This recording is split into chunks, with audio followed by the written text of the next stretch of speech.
푸틴의 은밀한 러브콜. 러시아가 결국 한국의 바짓가랑이를 잡는 진짜 이유. 제1장. 푸틴의 이례적인 고백. 한국과의 관계 회복을 원한다. 시청자 여러분, 안녕하십니까? 북한군 파병과 각종 군사 도발로 연일 으르렁거리는 러시아지만 그 이면을 들여다보면 완전히 다른 계산기가 돌아가고 있습니다. 불과 얼마 전인 2026년 1월 15일 모스크바 크렘린궁에서 열린 대사신임장 제정식에서 푸틴 대통령은 전 세계를 향해 매우 이례적인 발언을 남겼습니다.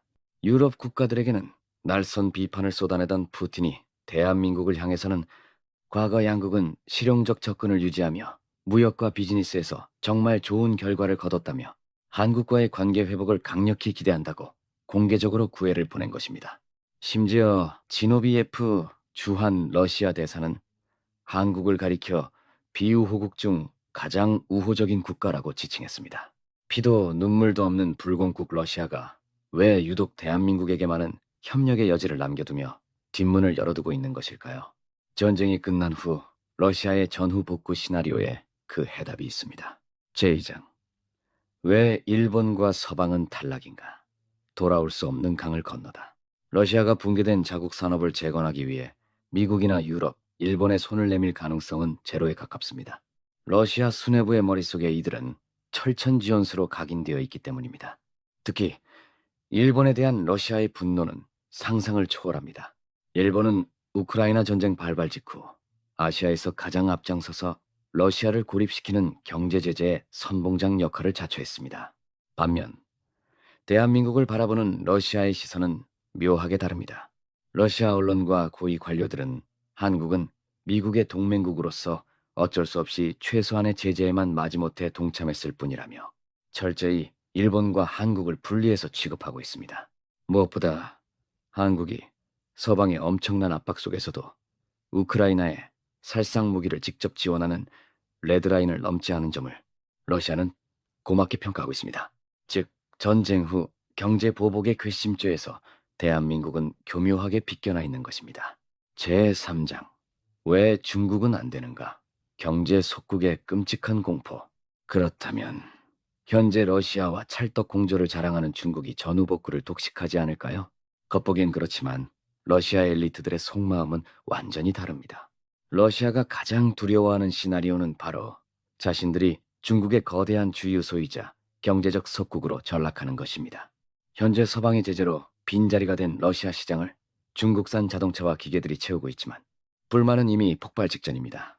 영하 40~50도를 오르내리는 혹독한 러시아의 겨울을 중국산 기계들은 버텨내지 못하고 있습니다.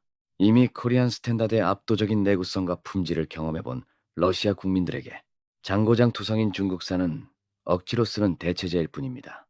러시아는 자국의 핵심 인프라와 산업 기밀이 중국에 완전히 종속되는 것을 막기 위해서라도 반드시 중국을 견제할 강력한 제3의 파트너가 필요합니다. 그 완벽한 대안이 바로 기술력은 세계 최고이면서 패권 야욕은 없는 대한민국입니다. 제4장. 대체 불가능한 한국의 기술력, 북극의 얼음을 깬다. 전쟁으로 국고가 바닥난 러시아가 다시 일어설 유일한 방법은 북극권에 묻힌 막대한 천연가스를 팔아치우는 것뿐입니다. 그런데 이 얼어붙은 바다를 뚫고 가스를 운반하려면 극한의 기술력이 집약된 스웨빙 LNG 운반선이 필수적입니다. 자, 여기서 러시아의 딜레마가 시작됩니다. 서방의 기술 지원은 끊겼고 중국의 조선업은 두꺼운 빙하를 깨고 나갈 특수 선박을 만들 기술력이 턱없이 부족합니다. 결국 전 세계에서 이 배를 완벽하게 건조할 수 있는 나라는 오직 대한민국 단 한 곳뿐입니다. 조선업뿐만이 아닙니다. 정유 플랜트 건설, 초정밀 공작 기계 등 러시아가 숨통을 트기 위해 당장 수입해야 하는 핵심 자본재 시장에서 한국의 기술력은 다른 나라가 감히 범접할 수 없는 독점적 지위를 누리고 있습니다. 제5장. 냉혹한 국제정치, 국익을 극대화할 최적의 타이밍. 시청자 여러분, 국제정치에는 영원한 적도, 영원한 친구도 없습니다. 오직 냉혹한 국익만이 존재할 뿐입니다. 전 세계가 러시아를 손가락질할 때 우리는 감정적인 비난에 휩쓸리기보다 전쟁 이후 펼쳐질 거대한 경제적 질서를 냉정하게 준비해야 합니다.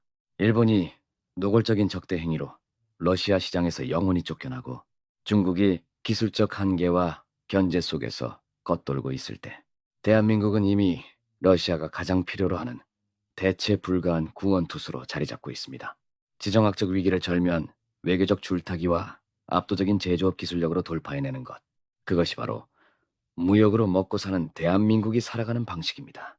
다가올 전후 재건의 시대, 러시아의 콧대를 꺾고 당당히 경제적 실리를 챙겨올 K 경제에 멈추지 않는 진격을 기대해 봅니다. 시청해 주셔서 감사합니다.